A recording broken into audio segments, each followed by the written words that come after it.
इस तरह की मज़ेदार कहानी सुनने के लिए चैनल को सब्सक्राइब करना ना भूलें।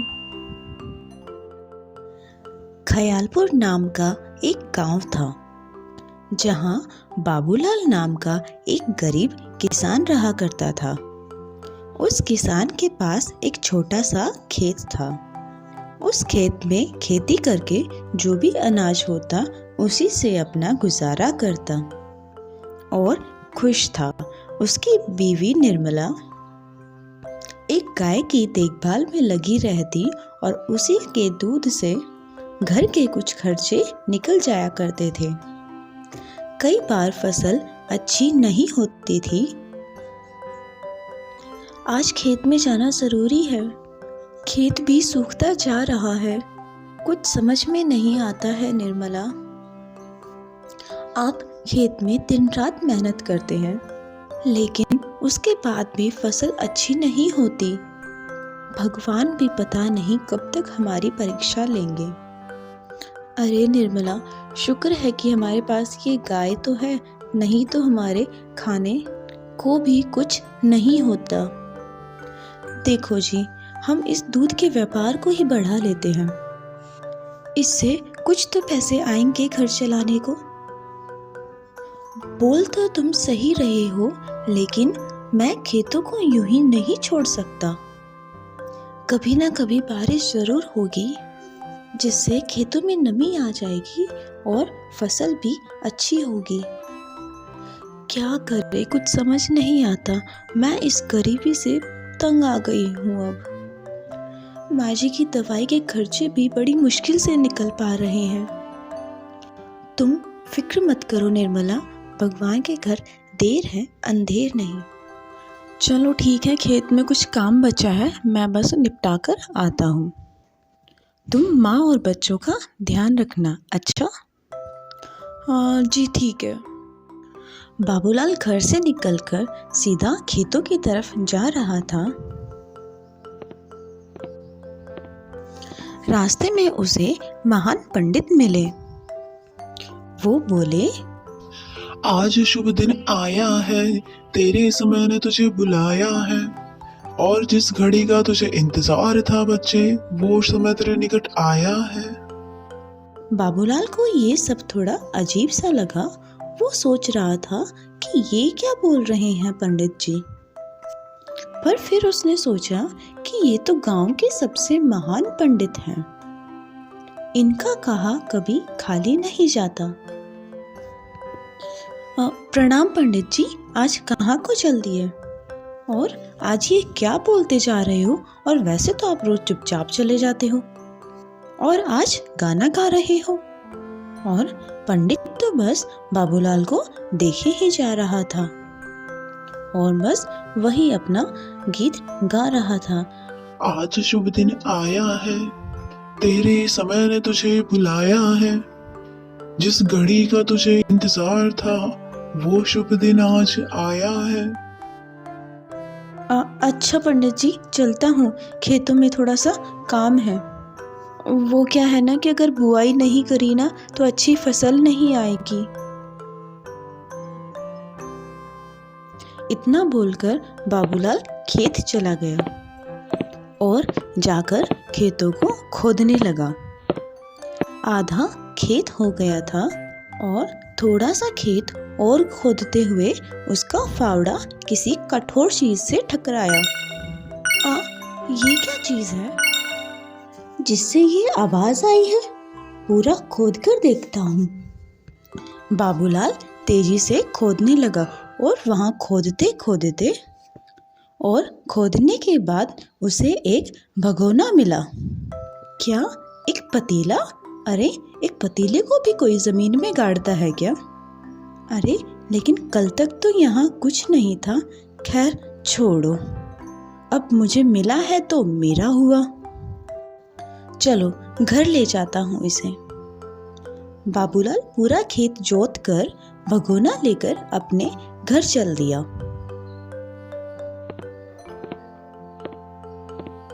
और अपनी पत्नी से बोला, देखो, मुझे खेत में आज ये भगोना मिला।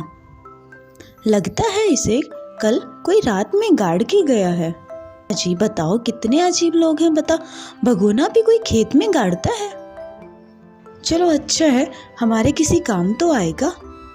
अजी सोचो कितना अच्छा होता ना अगर कहानियों की तरह हमें भी सोने से भरा हुआ घड़ा मिलता। तो अच्छा, अपनी इन कहानियों को छोड़ो और इस भगोने को साफ कर लेना, दूध निकालने के काम आएगा। अब मुझे तुम्हारे लिए दूसरा बर्तन नहीं लेना पड़ेगा। अच्छा चलो ठीक है, मैं कर लूंगी बाद में साफ, पहले अभी माँ जी को खाना देना है। बाबूलाल ने भगोने को नीचे रखा और अपने काम में लग गया। रोज के सारे काम सामान्य तरह से चल रहे थे। सब सो गए और अगले दिन सुबह उठे और अपने काम में लगे। और निर्मला दूध निकालने के लिए गाय के पास गई। सुनो निर्मला, मैंने जो कल तुम्हें दूध के लिए भगोना दिया था उसी में ही दूध को रखना, वो बहुत बड़ा है। अजी वो तो अंदर रखा हुआ है, तनिक लेके आइए ना। बाबूलाल ने भगोना लाकर निर्मला को दिया और निर्मला ने सारा दूध उसी में निकालकर डाला। और जैसे ही वो भगोने को उठाने के लिए झुकी, गाय ने उसे लात मार दी और निर्मला वहीं गिर गई। हे राम, क्या हो गया? कोई है? अरे मेरी मदद करो। बाबूलाल वहीं दौड़ता हुआ आया और निर्मला से पूछने लगा, क्या हुआ, कैसे चोट लग गई और तुम गिरी कैसे? अरे देखो ना, आज इस गाय ने मुझे लात मार दी। मैंने तुम्हें पहले ही कहा था कि दूध तुम ही निकाला करो, ये गाय मुझे पसंद नहीं करती है। ठीक है, अब आराम से उठो। बाबूलाल ने निर्मला को उठाया और आराम से खटिया पर बिठा दिया और भगोने को उठाकर रख दिया। अजी सुनो, इस दूध के भगोने को सही जगह पर रखो, नहीं तो मेरी सारी मेहनत बेकार हो जाएगी। बाबूलाल ने सुना नहीं और गाय के पास जाकर गाना गाने लगा। गाना गाते गाते अपना काम भी करने लगा, क्योंकि उसकी गाय उसका गाना बहुत अच्छे से सुनती थी। बाबूलाल मारो नाम, बाबूलाल मारो नाम, सीधी सादी बोली, सीधा साधा काम। बाबूलाल मारो नाम, बाबूलाल मारो नाम, सीधी सादी बोली, सीधा साधा काम। सीधी सादी बोली मारी, सीधो साधो काम। अरे मुझे पता है, तुम्हारा गाना सुन सुनकर ही तो बिगड़ी है ये। यही कारण है कि ये मुझे बिल्कुल भी पसंद नहीं करती। बाबूलाल तो कुछ सुन ही नहीं रहा था और वहाँ खेलते खेलते बच्चों से उस भगोने पर लात लग गई, जिससे सारा का सारा दूध बिखर गया। अरे देखो देखो, तुम्हारे बच्चों ने क्या किया, देखो जरा। रुको, ठहरो, तुम दोनों को भी बताती हूँ मैं। अरे ये क्या किया तुम दोनों शैतानों ने? दूध का भगोना गिरा दिया। रुको, अभी बताता हूँ तुम दोनों को। तुम दोनों का तो बस अब रोज का ही हो गया है। अरे उनको छोड़ो, वो देखो भगोने में क्या हो रहा है। दोनों भगोनों की तरफ ध्यान से देखने लगे। उसमें से दूध खत्म होने का नाम ही नहीं ले रहा था और पूरे घर आंगन में यहाँ तक कि गाय के पास तक दूध फैला ही जा रहा था। सुनो जी, ये क्या हो रहा है? इतना दूध कहाँ से आ रहा है? मैं भी यही देख रहा हूँ। ये क्या अजीब सा देखने को मिल रहा है। ये किसी जादू से कम नहीं है निर्मला। बाबूलाल ने पूरा हाथ भगोने में डालकर देखा, लेकिन उसमें ऐसा कुछ नहीं था जिससे कि यह पता चल सके कि इतना दूध कहाँ से आ रहा है।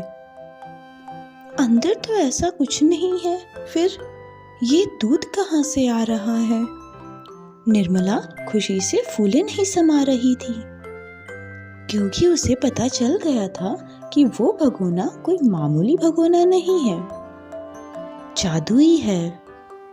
अजी सुनो, हम तो अमीर हो गए इस भगोने को पाकर। तू पागल हो गई है क्या? पहले जो दिख रहा है उसे तो संभाल, फिर अपनी बात बताना। बाबूलाल ने धीरे धीरे घर के सारे बर्तन दूध से भर दिए, लेकिन फिर भी दूध खत्म होने का नाम नहीं ले रहा था। और फिर उसने गुस्से से भगोने को पटक दिया और भगोना उल्टा गिर गया। तो दूध बहना उसी समय बंद हो गया। तब दोनों को राहत की सांस आई। निर्मला, ये तो सच में कोई जादुई भगोना है। देखो, घर के सारे बर्तनों में तो दूध भर गया है। अब हम इतने सारे दूध का क्या करेंगे? क्या करेंगे का क्या मतलब? इस दूध को हम पूरे गांव में बेचा करेंगे, और तो और गांव के बाहर भी। तुम्हारा दिमाग खराब है क्या? इतना दूध अचानक से कहाँ बेच पाएंगे हम? अरे, अब हम माला माल हो जाएंगे। दूध के सारे सामान बनाएंगे, दही, पनीर, खोया, मिठाई, सब कुछ। देखना, अब हर घर में हमारे दूध के बने सामान ही होंगे। बाबूलाल और निर्मला दोनों की सूझबूझ से यही हुआ। दोनों मिलकर मियाँ बीवी दूध से पहले तो दूध बेचते और बाकी दूध के बचे हुए दूध की बाकी सारी चीजें बनाने लगते और नगर नगर जाकर बेचना शुरू कर दिया। लेकिन एक दिन अगर हम दोनों ही बेचने जाया करेंगे तो सामान कौन बनाया करेगा? ये थोड़ा मुश्किल हो जाएगा। हमें अपने साथ किसी को जोड़ना पड़ेगा। ठीक है, लेकिन भरोसेमंद आदमी का मिलना मुश्किल है। ठीक है, मैं किसी को बुलाती हूँ, लेकिन बहुत सावधान रहना पड़ेगा। किसी के सामने भी भगोने का राज ना खुले। अब गांव के कुछ लोगों को भी उन दोनों ने अपने साथ काम पर रख लिया और अपना व्यापार बढ़ा लिया, और देखते ही देखते उनके पास अपना खुद का पक्का घर और नौकर चाकर भी हो गए। वहीं दूसरी तरफ उसका बड़ा भाई भी रहता था, जो पहले से ही बहुत धनवान था, और अपने छोटे भाई की तरक्की देख उसको जलन होने लगी। देखो, कहाँ इन लोगों को रोटी तक नसीब नहीं होती थी, और आज ये मेरे से ऊपर उठ रहा है। सही कहा जीजाजी आपने। ये तो गरीब भिखारी लगता था, लेकिन अब तो ठाट बाट देखो इनके। आपके सामने ही है सब कुछ। पता करो फिर, तुम्हें इंतजार किस बात का है कि ये ऐसा क्या कर रहा है? आप चिंता मत करें जीजाजी, मैं इसका पता लगा लूंगा। आखिर माजरा क्या है? लगाना ही पड़ेगा, तुम्हें फोकट का नहीं पालता हूं मैं। अगर तुम मेरी बीवी के भाई ना होते तो रास्ते में कहीं भिखारी ही होते। रमेश ऐसा सुनकर घर से बाहर आ गया और अपने दो दोस्तों के साथ, यार ये जीजा है ना, ये हमेशा कुछ ना कुछ बोलता रहता है। मुझे पहले तो इसका कुछ करना पड़ेगा। देखो, एक काम करते हैं, तेरे जीजा को ही गायब करवा देते हैं। अरे नहीं यार, दीदी को पता लगेगा तो गुस्सा करेंगी। तो एक काम करते हैं यार, प्रधान जी का कुत्ता छोड़ देते हैं तेरे जीजा पे।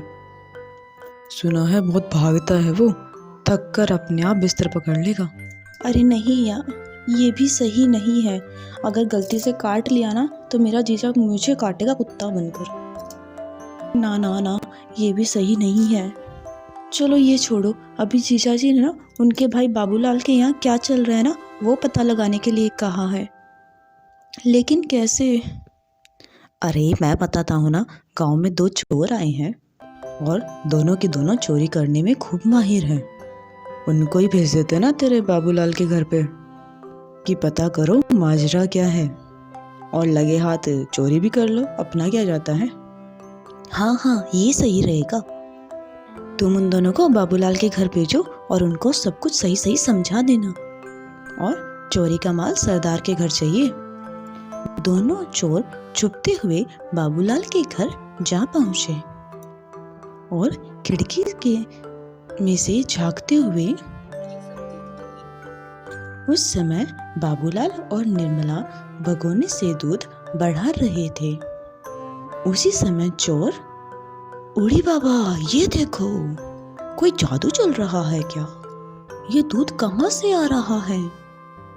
अरे बुड़बक, यही है जादुई भगोना, जिसकी वजह से बाबूलाल सेठ बन गया है, समझा? इसी पे हाथ साफ करने का है बस अपन को आज। दोनों चोर रात को बाबूलाल के घर गए और दीवार से कूद लगाकर अंदर आए। ओढ़े बाबा, तुम यहीं इंतजार करो, जब ये इस कमरे से बाहर जाएगा तब हम वो भगोना ले लेंगे। हाँ ठीक है बेड़ू। दोनों चोर थोड़ी देर इंतजार करने लगे। थोड़ी देर बाद बाबूलाल और निर्मला वहां से बाहर निकले। ओड़े बाबा, यही सही समय है, जाके उठा ले भगोने को और सरदार के घर चलते हैं। खुश होकर सरदार इनाम देगा। मैं तो कहता हूँ इस भगोने को लेकर ही भाग लेते हैं भाई, माला माल हो जाएंगे। क्या? ओड़े बाबा, भाई सरदार की मार भूल गया क्या? नहीं नहीं, मैं तो जाकर उसी को दूंगा भगोना। दोनों चोर उस भगोने को लेकर वहां से निकल गए और सरदार के घर की तरफ चलने लगे। सरदार और रमेश दोनों भगोने को देखते रहे और सोचने लगे कि क्या करें। अरे वाह साले साहब, तूने तो कमाल कर दिया। तो यही वजह है जो बाबूलाल इतना ठाट बाट लेके बैठा है, अभी इस भगोने की वजह से ही है सब कुछ। लेकिन इसका इस्तेमाल कैसे करना है? कुछ गड़बड़ तो नहीं होगी? अरे जीजाजी, डालो कुछ भी इसमें। बस बहुत सारा हो जाएगा जो भी डालोगे।